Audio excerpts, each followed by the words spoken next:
It started with a shadow in the window, something strange and unnatural, its twisted movement sending a chill down the spine of Ben. But as the nights passed, it grew bolder, creeping closer and closer to his room. What was this thing, and why did it seem to target him?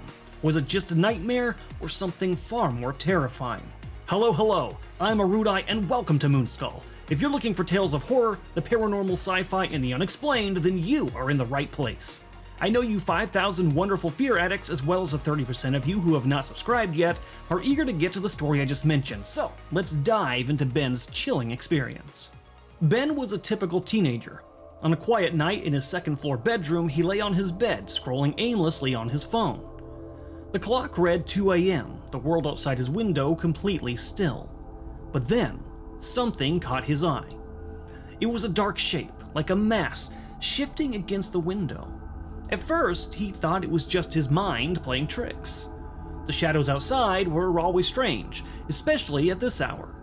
But no matter how he tried to convince himself it was nothing, the chill crawling up his spine told him otherwise. He turned his attention back to the window. The shape hadn't gone away. It was still there, moving in a jerky, unnatural rhythm. There was no wind to explain it, no tree branches brushing up against the glass, just an eerie dark mass, vaguely humanoid in shape with what appeared to be wings or jagged protrusions sticking out of its back. Ben could not look away, though his heart raced. It moved in fits and starts like a marionette being controlled by a drunken puppeteer. A weird guttural growl emanated from it, but there was no voice.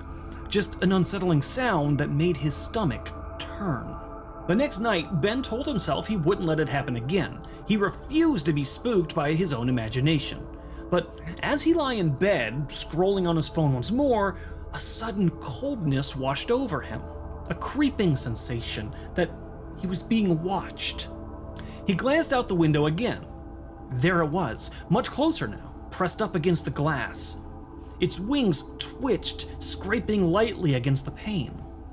The face, or rather the lack of face, was a black void, no features at all, just an emptiness staring back at him. Ben's breath caught in his throat. He reached over and flicked on the lamp by his bed, desperate to chase these nightmares away. And then, just like that, the creature was gone. But it wasn't over. The unease, the feeling of being watched, lingered. Each night, it returned, creeping closer and closer, and at first it stayed outside the window. But then one night, it was inside the room, crouched in the corner. Ben could feel it watching him, its wings twitching in the dim light, its head jerking at unnatural angles. It didn't seem like a creature of flesh and bone, it was more like a thing that shouldn't exist at all. Ben tried to rationalize it. Maybe he was just overtired. Maybe his brain was playing tricks on him, but deep down he knew better. This was real. Then came the night he couldn't move. Ben woke up to the feeling of something looming over him. He felt frozen, like every muscle had turned to stone. His eyes darted around in terror as the creature's massive wings spread above him, casting flickering shadows on the walls. It wasn't fully there, but it wasn't fully gone either. Ben's skin crawled as the thing touched him. Its hand, or whatever it was cold, too cold, as if it had come straight from the depths of an icy cold abyss. The whispers made it even more alien, like nothing he had ever heard before, like it was speaking in a language that didn't belong to this planet. And then it prodded and poked at him, its fingers sinking into his chest, into his limbs, into his skin. Every second dragged on for what felt like an eternity.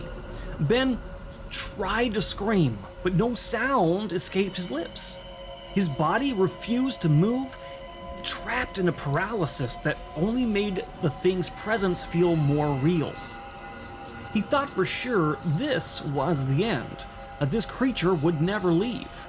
And then, just like that, it stopped. The pressure lifted, the whispers faded away, and Ben gasped for air, his body finally able to move again. But the room was empty. No creature, no whispers, just the faint hum of the ceiling fan above him. For days after, Ben couldn't sleep. He kept every light in the house on, hoping that the lights would keep the creature away. He hasn't seen it since, but every time he closes his eyes, he feels it lurking in the dark. That cold hand, the whispers in his mind. No matter what he tells himself, he knows one thing is certain. It was real, and it's still out there, watching and waiting. And there you have it, folks, a haunting tale of a seemingly ordinary night that turned into a chilling week of nightmares. What do you think happened to Ben? Was it all just a dream, some scary nightmare, or something far, far worse? Let me know your thoughts in the comments down below. And if you want more of this kind of wild, paranormal, real-life madness, make sure to smash that like button and hit subscribe, because we got plenty more where that came from. I'm a Rude Eye, and until next time, stay curious, stay cautious, and remember, sometimes the scariest things are the ones we can't explain.